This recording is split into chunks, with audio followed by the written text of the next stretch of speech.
nag-stock muna ako sa paglilinis guys kasi may bumili ba. May bumili guys ng dalawang ano ko ito.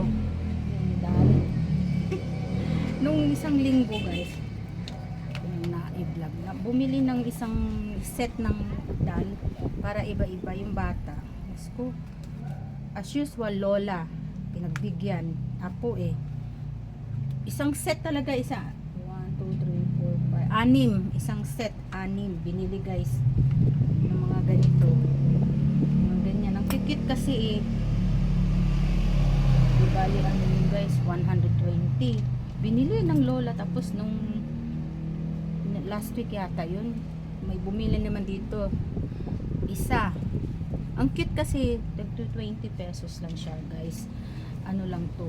Maliit lang yung tubo ko. Dos lang tubo ko dito guys. Kasi lumalabas na 18 ang isa. Okay. Kasi pag binenta mo ng mas mahal, parang hindi na siya mabibenta. Kaya okay lang din. At least may bumili naman ng isang set. Tapos ito na lang natira. So ngayon, ilalagay ko siya sa box ngayon guys. Kasi ano, natanggal yung shoes. Baka mawala yun siya, sayang hindi mabibenta pag nawala ng shoes. So ilalagay ko na siya sa box. Pagka halimbawa buo, hindi ko na siya ibabox. Eh kaso magdi-display ako dito ng panibago eh. Ayan ako. Eh ano ko eh. Ang hirap naman itong ano. Parang ayaw niyang pumasok. Ay, ayaw niya talagang pumasok. No? Para pangit yung pagkaka scotch tape na lang natin. Kasi para hindi na siya mabuksan. Tapos ito ang natanggal yung ano shoes niya guys. Nawala yung shoes niya oh.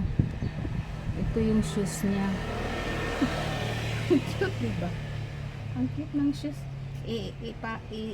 Pasusuotin na natin ng shoes. Alam nyo ba guys, nung mga bata din kami, hilig-hilig din namin sa dolls.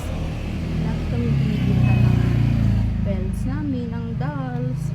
Tapos yung ano, ganito lang naman yan. Nilalagay ko lang yan siya dyan. Ganyan lang. Nung binili ko to sa TikTok. In-order ko sa TikTok. Ayan siya. Tapos ganyan lang. Tapos yun. Ganyan na yan guys.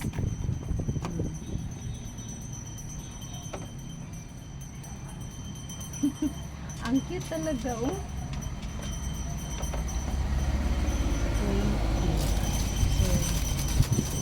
Iba-box ko na. Yung bata kanina, pinili yung naka-box. Bumili kanina, dalawa. Yung apo naman niya, bumili ng dalawa yung naka-box. Apo niya eh. Hindi ko nalaman na apo niya. Basta apo daw. Kung anong hingi ng apo, binibigay. Alam mo na, pag apo, yan na yung tubo mo doon sa anak mo. Diba? Namuhunan, nag-anak, nag-asawa, nag-anak, namuhunan. Ngayon, nag-asawa yung anak, may apo na, yun na yun, yung tubo na yun, yun na yung mahal na mahal yung mga apo ng mga lolo't lola. Basta lolo't lola. Yung isang linggo nga, bumili nga dito yung apo na lola naman yun, di matanggihan yung kanyang apo. Isang set talaga. Palibhasa eh, medyo may kaya din guys. Kaya kahit naman siguro, kahit sa anak ko guys. Ang cute nito oh, naka-yellow. Ang cute guys. Ay, ang cute niya oh. 20 pesos. Saan ka pa? Ang mura na nga nito eh. Maganda itong tindahan guys kasi tapos kung maglinis buti nga mayroon akong lagayan oh, pinaglalagyan ko para hindi siya matumba guys. In order ko lang din to sa TikTok itong storage ano na to oh, natutumba siya, ready ko na siya.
Guys, nagluluto ako dito guys ng tuyo dito sa labas. Kasi ayaw mga dito sa loob guys.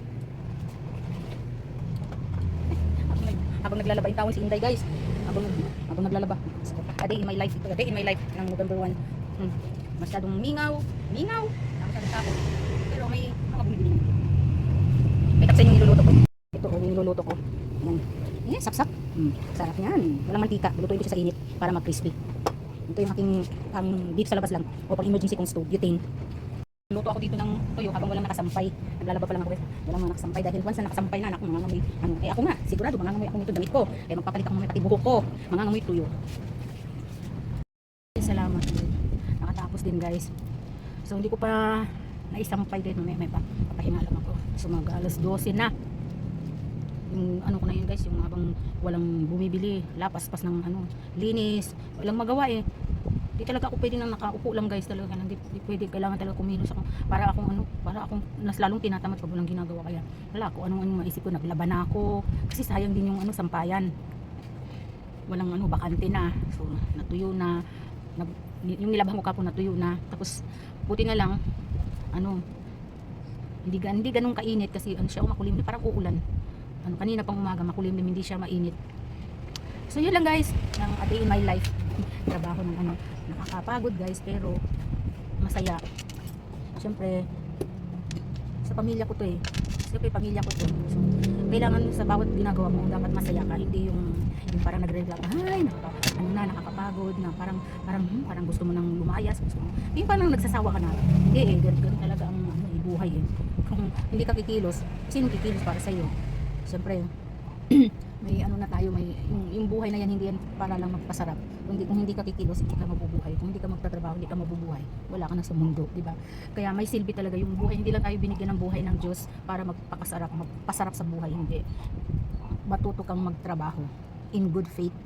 Talagang yung wala kang inapakan, wala kang niloloko, basta naaayon sa kalooban ng Diyos. Yun lang ang sasabi ko. So, happy All Saints Day, happy Monday. Wala kung tama ba yung pag-ano ko. Basta, happy Halloween din sa inyo. Binubunta na naman natin ang taon-taon na All Saints Day. Yan, na huwag natin kalimutan ang ating mga mahal sa buhay. Bukas ng All Souls Day, magtirik tayo ng kandila, magdasal. Kung hindi man makapunta sa punto, magdasal na lang, magrosaryo o magpamisa.